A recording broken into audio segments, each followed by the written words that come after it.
जिस व्यक्ति की किडनी खराब हो रही है उसे कैसे पता चलेगा उसकी किडनी खराब हुई है? कि अगर आपका बीपी हाई रहता है या आपको शुगर की प्रॉब्लम है, इंडिया में 80% लोग उसको इग्नोर कर देते हैं, जबकि डायलिसिस हर कोई अफोर्ड भी नहीं कर सकता और करानी भी नहीं चाहिए।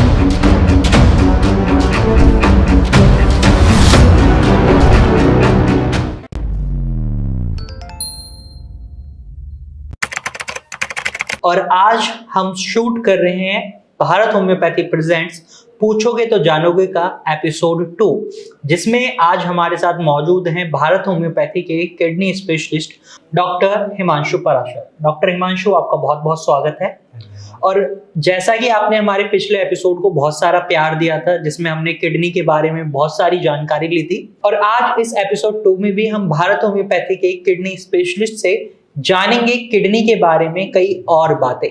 तो सबसे पहले तो डॉक्टर हिमांशु, मैं आपसे एक कॉमन सवाल पूछना चाहूंगा कि आज के टाइम में अगर हम बात करें तो किडनी की दिक्कतें बहुत जल्दी बढ़ रही हैं। जो किडनी खराब होना शुरू होती थी 60 की उम्र के बाद, आजकल हम देखते हैं केसेस आने लग जाते हैं 30-40 की एज में ही। तो किडनी खराब होने के क्या कारण हैं जिनकी वजह से लोगों की किडनी इतनी तेजी से खराब हो रही है? देखिए, किडनी खराब होने के रीजंस बताने से पहले मैं अपने व्यूवर्स को ये बताना चाहता हूँ कि किडनी के फंक्शंस क्या है। सबसे पहला फंक्शन है कि आपकी बॉडी में जो भी वेस्ट मटेरियल बन रहा है वो किडनी उसको फिल्टर करके यूरिन के रास्ते बाहर करती है। ये तो इसका मेन फंक्शन है और ये सबको पता है। इसके साथ साथ जो इसका सेकंड मोस्ट इंपॉर्टेंट फंक्शन है, आपके शरीर में बीपी को कंट्रोल किडनी ही करता है। मान लीजिए आपके शरीर में बीपी एकदम से लो चला गया, तो वहां पे एक सिस्टम होता है जिसको हम RAAS बोलते हैं, यानी रेनिन एंजियोटेंसिन एल्डोस्टेरोन सिस्टम। इसके थ्रू किडनी आपका ब्लड प्रेशर को मेंटेन करता है। वो ये सिस्टम एक्टिवेट होता है और आपका ब्लड प्रेशर इंक्रीज हो जाता है। अब हम बात करते हैं, जो आपने क्वेश्चन पूछा कि किडनी डैमेज होने के क्या क्या रीजंस है, तो आजकल बहुत सारे रीजंस है, क्योंकि लोगों की लाइफस्टाइल ऐसी हो गई है जिसपे वो ध्यान नहीं दे रहे। सबसे पहला और मोस्ट इंपॉर्टेंट रीजन है हाइपरटेंशन, यानी कि अगर आपको हाई ब्लड प्रेशर की शिकायत है या आपका बीपी हमेशा हाई रहता है, तो चांसेस हैं कि आपकी किडनी डैमेज हो सकती है। इसके साथ साथ सेकंड रीजन है आपका डायबिटीज। अगर आप ज़्यादा मीठा खाते हैं या आपका शुगर लेवल ज़्यादा रहता है तो आपकी किडनी डैमेज होने के चांसेस हैं। वहीं अगर थर्ड पॉइंट की बात करें तो UTI है, यानी कि यूरिनरी ट्रैक्ट इन्फेक्शन। अगर आपके UTI में इन्फेक्शन है तो वो आपके किडनी के लिए भी हानिकारक है। एंड लास्ट पॉइंट है कि अगर आप अल्कोहल ले रहे हैं, रेगुलर बेसिस पे ले रहे हैं, ज़्यादा कंज्यूम कर रहे हैं, तो आपको किडनी की प्रॉब्लम होती है और ये आगे जाके क्रॉनिक किडनी डिजीज में डेवलप हो जाती है। जी, जैसे अभी आपने बताया हाई ब्लड प्रेशर और डायबिटीज प्रोमिनेंटली अगर हम बात करें किडनी खराब होने के कारणों में माने जाते हैं। तो अब मेरा सवाल आपसे ये है कि जिस व्यक्ति की किडनी खराब हो रही है उसे कैसे पता चलेगा उसकी किडनी खराब हो रही है? यानी कोई लक्षण दिखाई देते हैं? और एक चीज मैंने सुनी है किडनी डिजीज के बारे में कि किडनी डिजीज को एक साइलेंट किलर डिजीज बोला जाता है। तो यहाँ पर लक्षण दिखाई देते हैं या नहीं दिखाई देते, और साइलेंट किलर डिजीज क्यों बोलते हैं? ये दो सवाल एक साथ हो गए बेसिकली, आप इनके बारे में बताइए। ठीक है, आज किसी भी इंसान को अगर पता चलता है कि उसकी किडनी खराब हो रही है, काफ़ी लेट पता चलता है। क्योंकि जनरली क्या होता है, मान लीजिए अगर आपका बीपी हाई रहता है या आपको शुगर की प्रॉब्लम है, इंडिया में 80% लोग उसको इग्नोर कर देते हैं कि ऐसे ही हो गया होगा, मैं नमक कम खाऊंगा मेरा बीपी ठीक हो जाएगा, या अगर मैं शुगर इंटेक कम करूंगा तो मेरा शुगर लेवल भी डाउन चला जाएगा। लेकिन वो टेस्ट नहीं कराते, वो डॉक्टर से कंसल्ट नहीं करते। इसीलिए आगे जाकर उनको पता चलता है कि इन छोटे छोटे इग्नोरेंस की वजह से उनकी किडनी डैमेज हो चुकी है। वहीं अगर हम बात करें कि स्टार्टिंग में आपको कैसे पता चलेगा कि आपकी किडनी खराब हो रही है, तो उसके कुछ सिम्टम्स हैं जो कि माइन्यूट से है, बट आपको ध्यान रखना चाहिए ताकि इनिशियल स्टेज में आपको पता चल जाए। सबसे पहले अगर आपका बीपी हाई रहता है तो उसको कोशिश करो कि कंट्रोल में रखना है। सेकंड, अगर आपको शुगर की प्रॉब्लम है तो अपना ब्लड शुगर लेवल भी कंट्रोल में रखना है। वहीं अगर आप देखते हैं मॉर्निंग में सुबह उठ के कि आपके एंकल के आसपास या फिर पैरों में स्वेलिंग है या आंखों के नीचे स्वेलिंग है, तो ये भी किडनी खराब होने के सिम्टम्स है। वहीं अगर आप थका थका महसूस करते हैं या टायर्डनेस फील होता है, तो ये भी किडनी खराब होने की वजह से ही होता है। क्योंकि क्या होता है कि किडनी एक एक हार्मोन रिलीज करता है जिसका नाम है इरिथ्रोपोइटिन। अब अगर आपकी किडनी डैमेज है तो इरिथ्रोपोइटिन हार्मोन कम रिलीज होगा। अब इरिथ्रोपोइटिन का काम है आपकी बॉडी में रेड ब्लड सेल प्रोड्यूस करना। अब जितना कम आपका ये हार्मोन बनेगा उतने कम आपके शरीर में आरबीसी डेवलप होंगे। अब अगर आरबीसी कम डेवलप हो रहे हैं तो आपका ऑक्सीजन लेवल जो है अलग अलग टिश्यू पे वो कम पहुंचेगा। ऑटोमेटिकली जब आपके शरीर में ऑक्सीजन लेवल ही नहीं पहुंचेगा तो आप टायर्डनेस फील करोगे, क्योंकि आपके मसल्स को ज्यादा काम करना पड़ रहा है। तो इसीलिए अगर टायर्डनेस फील हो रहा है आपको तो एक बार आप अपना टेस्ट कराइए, डॉक्टर से कंसल्ट करिए। ये इनिशियल साइंस हो सकते हैं आपकी किडनी खराब होने के। जी, जैसे अभी आपने हमें बताया किडनी खराब होने के कारणों के बारे में और इसके लक्षण क्या रहते हैं जब किडनी खराब होती है, वहीं मेरे मन में एक सवाल और है कि जब KFT यानी किडनी फंक्शन टेस्ट पेशेंट कराते हैं तो उन्हें एक लेवल देखने को मिलता है क्रेटिनिन। जी, तो कितना क्रेटिनिन होने पर पता चलता है कि हमारी किडनी खराब हो रही है, या जब हम कह सकते हैं कि किडनी खराब हो चुकी है? देखिए क्रेटिनिन लेवल का कोई ऐसा कोई क्राइटेरिया नहीं है कि इतने पे हमें पता चल जाए कि किडनी खराब हो रही है। अगर आपका क्रेटिनिन लेवल नॉर्मल से ज़्यादा आ रहा है तो आप समझिए कि आपकी किडनी डैमेज हो रही है, और ज़्यादा नुकसान इनिशियल स्टेज में ही होता है। अगर आपका मान लीजिए क्रेटिनिन लेवल 1.5 से ज़्यादा है और 3 के बीच में खराब हो रहा है तो आप ये समझिए आपका GFR ऑलरेडी 40 to 50% डाउन जा चुका है, यानी कि आपका ग्लोमेरुलर फिल्ट्रेशन रेट काफ़ी डाउन जा चुका है, आपकी किडनी खराब होना स्टार्ट हो चुकी है। तो इसीलिए कोशिश करो, आप एलोपैथिक डॉक्टर के पास जाते हैं, वो आपको स्टार्टिंग में कोई मेडिसिन दे देंगे जिससे ये पैलिएटिव होगा, उसके बाद कुछ टाइम बाद बोलेंगे आप डायलिसिस करा लो।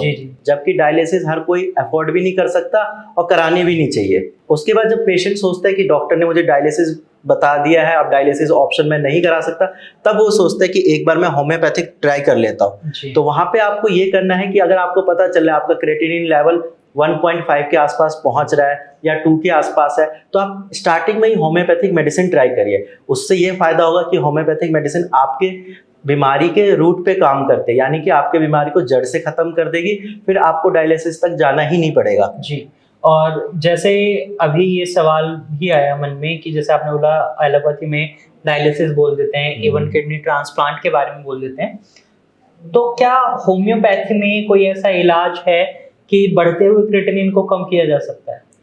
हाँ, होम्योपैथी में अच्छा इलाज है क्रेटिनिन लेवल को कम करने के लिए, क्योंकि होम्योपैथी, अब एलोपैथी क्या करता है, जैसे मान लीजिए आपकी किडनी डैमेज है या आपको क्रॉनिक किडनी डिजीज है, वो आपकी बीमारी को ठीक नहीं करते, वो आपकी बीमारी आगे ना बढ़े उस चीज़ को रोकते हैं और बाद में आपको बोल देते हैं कि आप डायलिसिस करा लीजिए।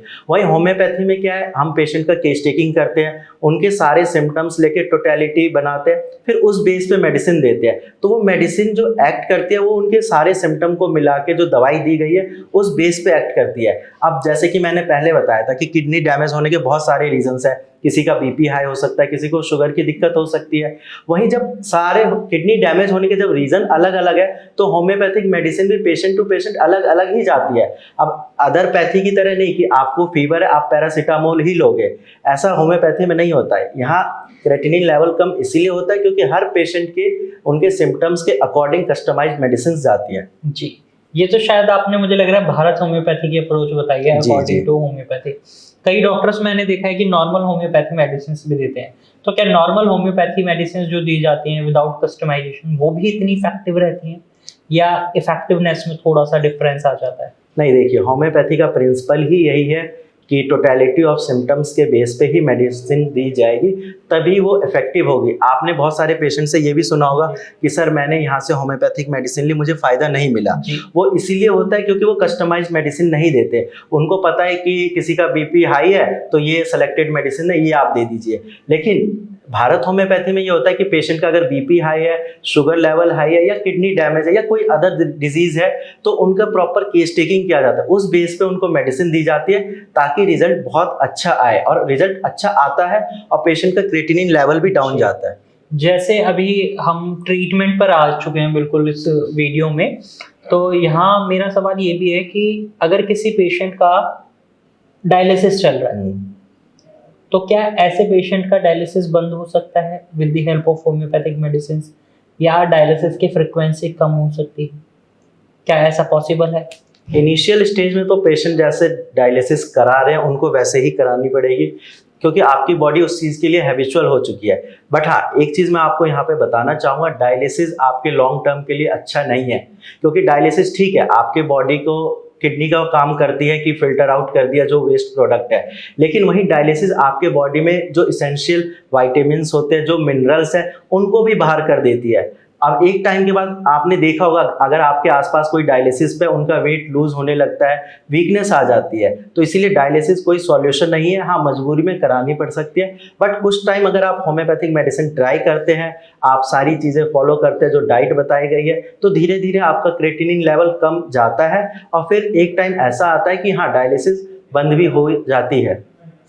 क्या खराब किडनी को, जो बिल्कुल खराब बोल दी जाती है, जिसमें मतलब ये मान लीजिए 10% किडनी काम कर रही है, क्या उसे भी ठीक किया जा सकता है? देखो, अगर आपका एक्यूट किडनी डिजीज है, यानी कि किडनी आपकी सडनली किसी रीजन से खराब हुई है, या तो आपने अल्कोहल लिया है या सडन कुछ भी रीजन हो सकता है, तो हाँ, उस चीज़ को हम रिकवर कर सकते हैं। लेकिन अगर आपको क्रॉनिक किडनी डिजीज की प्रॉब्लम है, आपकी किडनी 15-20 सालों से खराब है, तो उसको ठीक करना थोड़ा मुश्किल है। बट अगर पेशेंट मेडिसिन टाइम से लेते हैं, सारी बातें मानते हैं, ये है कि अगर पेशेंट की डेथ मान लीजिए 5 साल में होने वाली है, तो वो होम्योपैथिक मेडिसिन से एक्सटेंड होकर 15-20 साल तक इजिली जी सकते हैं। इसीलिए ये है कि अगर आप डॉक्टर की बातें मान रहे हैं, मेडिसिन टाइम से ले रहे हैं, तो एक्यूट केस में तो आप बिल्कुल ठीक हो जाएंगे। क्रॉनिक केस में थोड़ा डिफिकल्ट होता है, बट हाँ, रिजल्ट अच्छे भी आते हैं, क्योंकि जैसा आपको पता है कि होम्योपैथिक में मिरेकल भी होते हैं। और यहाँ डेथ से मतलब ये है कि अगर मान लीजिए आपकी किडनी डैमेज हो चुकी है, डॉक्टर ने आपको बोला कि किडनी ट्रांसप्लांट ही एक ऑप्शन है, तो आप होम्योपैथिक मेडिसिन से उस चीज़ को एक्सटेंड कर सकते हैं। कि अगर डॉक्टर ने आपको टाइम दिया कि 2 महीने में आपको किडनी ट्रांसप्लांट करानी है, लेकिन आप होम्योपैथिक मेडिसिन लेके डाइट फॉलो करके उस 2 महीने को 2 साल 5 साल जैसी आपकी इम्यूनिटी है, उस वहाँ तक आप उसको एक्सटेंड कर सकते हैं। फिर आप उस टाइम पे जाके अपना ट्रांसप्लांट करवा लीजिए, या जैसा भी आप उस टाइम पे आपकी कंडीशन होगी उसके अकॉर्डिंग फिर आप ट्रीटमेंट ले सकते हैं। अभी वीडियो की शुरुआत में डॉक्टर हिमांशु, मैंने आपसे एक सवाल पूछा था कारणों के बारे में कि किडनी खराब किन कारणों की वजह से हो रही है, तो वहां पे आपने 2 मेन कारण बताए थे मुझे, ब्लड प्रेशर और शुगर। अब सवाल ये है कि ये दोनों चीजें कैसे किडनी को खराब कर रहे हैं? देखिए, ब्लड प्रेशर अगर आपका हाई है, यानी कि 180/100 है या 180/120 है, तो उस केस में क्या होता है कि आपके किडनी के आसपास छोटे छोटे वेसल्स होते हैं जिसके थ्रू ब्लड पास होता है। अब आप उसी रास्ते से अगर एकदम से ब्लड जा रहा है, तो ऑब्वियस सी बात है वो वेसल्स फट जाते हैं और उस वजह से आपकी किडनी डैमेज होती है। आप एक एग्जांपल लीजिए कि किसी पाइप से पानी जा रहा है, ठीक है, पाइप का वॉल्यूम छोटा सा है, मतलब पाइप का डायमीटर छोटा है, लेकिन वहीं अगर आप ज्यादा पानी डालेंगे तो वो पाइप बर्स्ट कर जाता है। यही आपके किडनी के साथ है। अगर हाई ब्लड प्रेशर है तो वो कितना सस्टेन करेगी आपकी वेसल्स, क्योंकि वो छोटी छोटी होती है। रही बात डायबिटीज की, तो डायबिटीज के केस में क्या होता है कि मान लीजिए आपको शुगर की प्रॉब्लम है, किडनी का मेन काम क्या है, आपके वेस्ट प्रोडक्ट को फिल्टर आउट करना। अब जब आपको शुगर की प्रॉब्लम है, तो आपके बॉडी से जो waste product kidney filter out कर रही है वो नहीं कर पाएगी, क्योंकि शुगर के केस में ये है कि उनका जो फिल्ट्रेशन का प्रोसेस है वो या तो स्लो हो जाता है या बिल्कुल ही खत्म हो जाता है। इसीलिए हम कहते हैं कि किडनी के 2 सबसे बड़े दुश्मन है, एक आपका बीपी और एक आपका शुगर लेवल। तो डॉक्टर हिमांशु, आपका बहुत बहुत धन्यवाद, जो आपने हमारे जो सवाल थे, ऑलमोस्ट जो भी सवाल मैंने आपसे पूछे ये इन जनरली जो व्यूअर्स हैं हमारे उनके रहते हैं। कमेंट सेक्शन में हमें ये सवाल देखने को मिलते हैं और आई होप व्यूअर्स आपको आपके सभी सवालों के जवाब मिले होंगे। और आज का एपिसोड 2 आपको कैसा लगा हमें कमेंट सेक्शन में जरूर बताइएगा। और नेक्स्ट एपिसोड पूछोगे तो जानोगे का होगा भारत होम्योपैथी की किडनी स्पेशलिस्ट डॉक्टर नेहा के साथ, जिसमें हम बात करेंगे किडनी रोगियों की डाइट के बारे में। तो अगर आप हमारे चैनल पर नए हैं तो चैनल को सब्सक्राइब भी कर लीजिएगा, क्योंकि इसी चैनल पर आपको पूछोगे तो जानोगे का एपिसोड 3 भी मिलने वाला है। तो आई होप आपको ये वीडियो पसंद आई होगी। और वहीं अगर आप किडनी खराबी का ट्रीटमेंट ढूंढ रहे हैं तो भारत होम्योपैथी में किडनी खराबी का प्रॉपर ट्रीटमेंट दिया जाता है, with proper doctor consultation, with proper diet, with proper lifestyle changes. ये तीनों चीजें जब एक साथ पेशेंट को मिलती हैं तो रिजल्ट्स बहुत अच्छे देखने को मिलते हैं।